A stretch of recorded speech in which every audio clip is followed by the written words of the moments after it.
Hallo und herzlich willkommen zu einem neuen Video hier bei Sarah Merk Selbstgenäht. Mein Name ist Sarah und heute geht es weiter mit den Hundehalsbändern. Heute möchte ich euch zeigen, wie ihr ein verstellbares Hundehalsband nähen könnt. Da oben seht ihr die zwei Halsbänder, die wir schon zusammen genäht haben. Da war einmal ein Halsband mit Klickverschluss und das andere war mit so einer Doppelstegschnalle. Und heute machen wir wieder ein Halsband mit einem Klickverschluss, allerdings zum Verstellen. Alles, was ihr für das Halsband benötigt, habe ich euch wieder unten in der Beschreibung verlinkt. Es gibt in meinem Nähblog, auch unten verlinkt, gibt es noch eine schriftliche Anleitung, wer lieber liest als Videos guckt. Ihr benötigt als erstes das Gurtbandstück, das längere, und den Stoff, den wir um das Gurtband herum nähen werden. Dann legt ihr euch das Gurtband einmal auf den Stoff auf und faltet den Stoff drumherum und macht euch dann oben, wo das Gurtband aufhört, eine Markierung hin.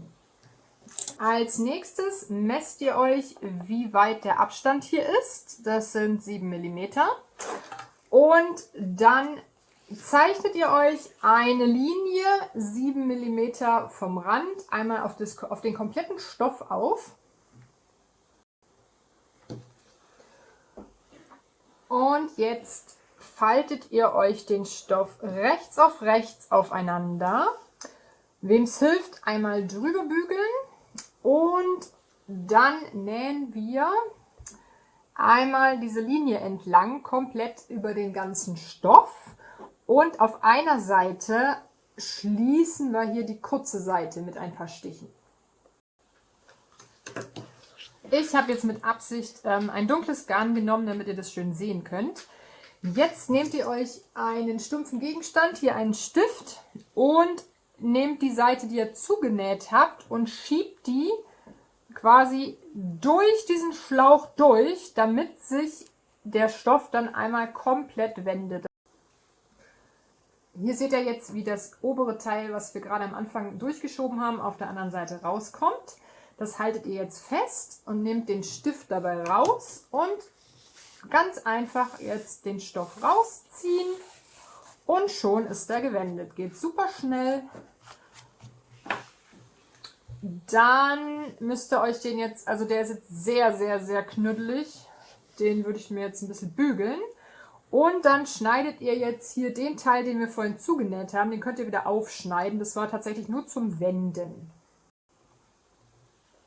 Jetzt schnappt ihr euch eine Sicherheitsnadel und steckt die Sicherheitsnadel hier durch das Gurtband und schiebt dann das Gurtband einmal komplett durch diesen Schlauch durch, den wir jetzt gerade hier aus dem Außenstoff genäht haben.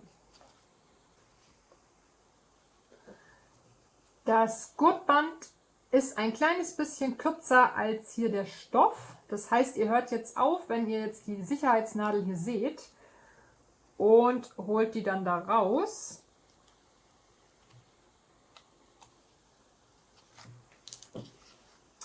Dann dreht ihr hier diese Naht, die dreht ihr schön in die Mitte rein.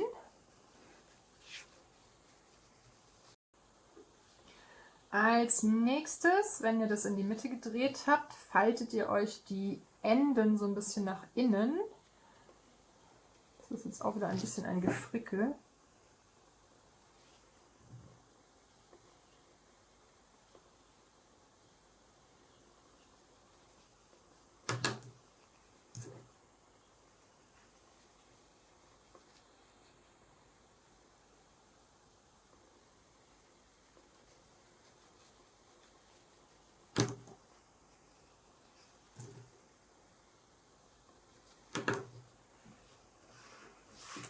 Also einmal so nach innen falten, und zwar auf beiden Seiten, und dann klappt ihr euch das so nach hinten weg. Und das müsst ihr jetzt noch nicht annähen, das nähen wir gleich fest, wenn wir die Schnallen aufstecken. Jetzt nehmen wir uns die Schnalle und machen die auseinander. und fädeln dann als erstes den D-Ring auf das Gurtband auf, und zwar so, dass die Naht hier auf der Rückseite ist, und dann fädeln wir durch die Schnalle durch.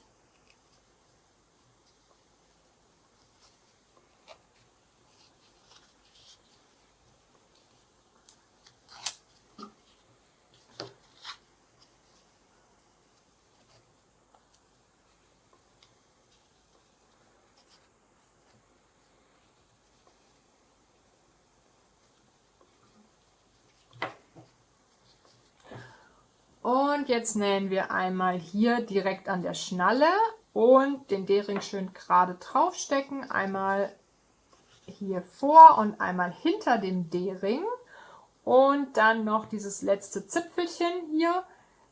Da könnt ihr jetzt, seht ihr, jetzt habe ich hier noch dieses umgeklappte. Das könnt ihr ganz nach innen umschlagen und dann näht ihr da auch noch einmal mit dem Gradstich drüber. Jetzt haben wir das angenäht, also wie gesagt hier vorne und dann einmal den D-Ring vorne und hinten fixiert.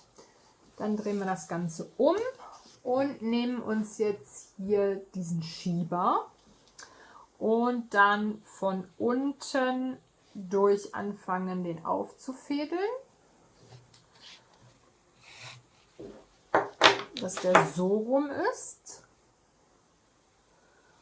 Und dann nehmt ihr euch jetzt das Gegenstück von der Schnalle und fädelt es da auch auf. Bevor ihr jetzt weitermacht, würde ich einmal kurz gucken, ob das richtig rum ist. Ja, ist es. Und jetzt schiebt ihr euch den Schieber so relativ in die Mitte und kommt jetzt mit dem Gurtband einmal von hinten, und zwar so rum wieder da rein. Dafür müsst ihr euch vorher hier das andere Gurtband rausschieben. Und jetzt kommt ihr von der Seite wieder da durch. So, jetzt seid ihr da innen. Und jetzt geht ihr so rum wieder zurück.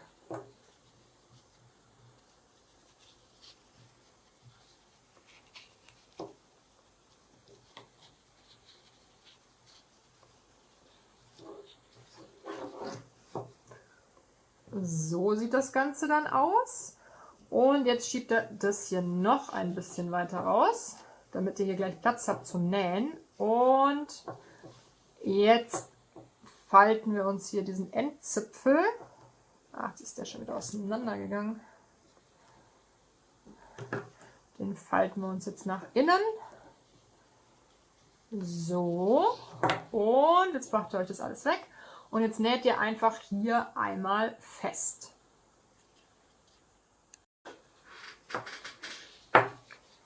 Jetzt ist das hier festgenäht. Ich habe vorher mit einem ganz kleinen Stich hier nochmal dieses umgefaltete vorher fixiert, weil das ist mir immer da rausgerutscht. Und ich habe den Tisch unten abgemacht, dann geht es etwas einfacher.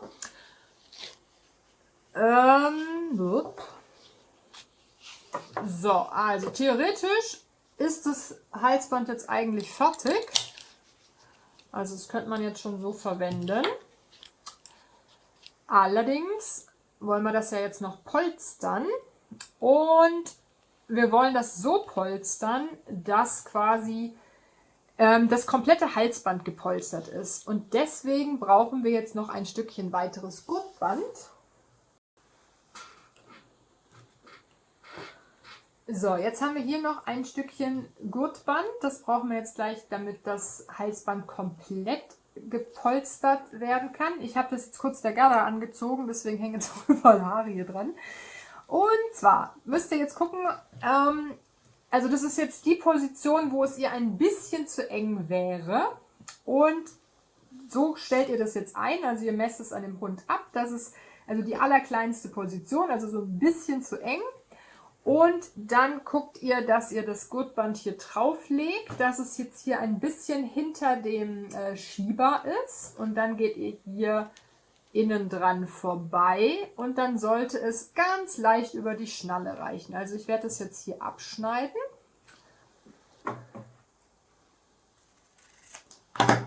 Und werde das dann wieder abflammen, habe ich euch vorhin nicht gesagt, böse, böse. Also immer abflammen die Gurtbänder, sonst rippeln die nämlich auf. Und jetzt werde ich kurz das so ummanteln, genau wie das andere. Das mache ich jetzt mal kurz alleine, das ist genauso wie bei dem anderen. Jetzt habe ich mir hier das andere Gurtbandstück auch noch mit dem Stoff ummantelt. Jetzt nehmt ihr euch den Stoff, den ihr als Polstermaterial haben wollt und legt euch den mit der linken Seite nach oben.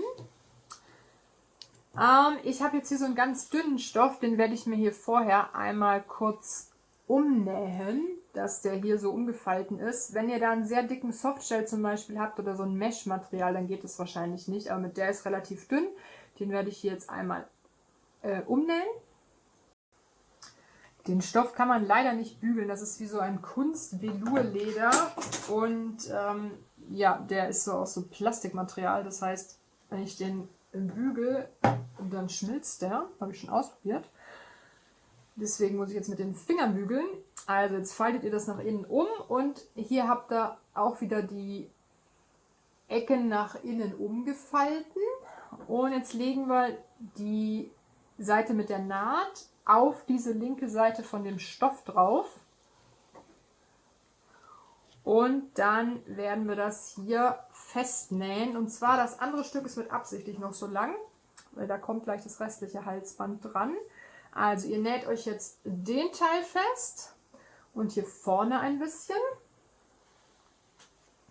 Die eine Seite ist jetzt angenäht, jetzt faltet ihr euch die andere Seite auch nach innen um und schaut, dass das dann gleichmäßig ist und näht dann hier diese Seite fest. Jetzt haben wir hier beide Seiten festgenäht. Jetzt nehmt ihr euch wieder das Halsband dazu und macht die Haare weg. Und dann legen wir uns jetzt hier dieses Teil unter das Halsband drunter und verbinden jetzt die beiden Teile ganz nah hier hinter dem Schieber, nähen das hier einmal zusammen. Und wenn ihr damit fertig seid, dann macht ihr jetzt einfach weiter mit dem Halsbandpolstern und zwar geht es jetzt hier weiter. Also hier einmal komplett wieder so umfalten und dann bis hier vorne hin. Und dann diese Seite auch noch vernähen. Also ich habe mir hier so einen Streifen genäht, wie genau gerade das hellblaue. Den habe ich mir so umgedreht. Jetzt nehmen wir den falsch rum, also wir legen die rechte Seite auf die rechte Seite und gehen einmal um das Halsband herum. Und dann markieren wir uns die Stelle, wo wir das zusammennähen müssen.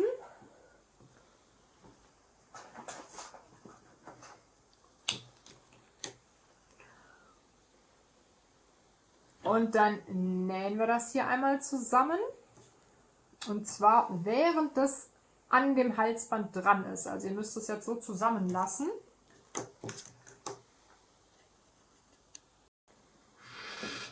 Jetzt haben wir das hier zusammengenäht und jetzt schneiden wir hier das Überstehende mal ab.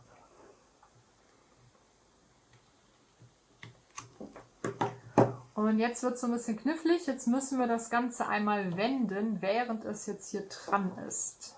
Also jetzt drehen wir das quasi einmal um.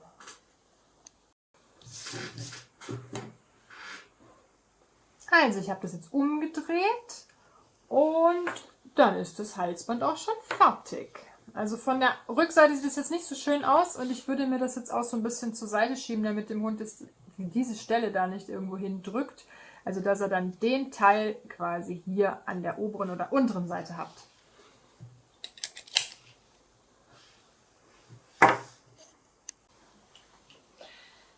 Fertig ist unser verstellbares Halsband. Ich hoffe, dir hat das Video gefallen. Falls ja, lass mir gerne einen Daumen nach oben da. Für weitere Videos den Kanal abonnieren und dann bis zum nächsten Mal.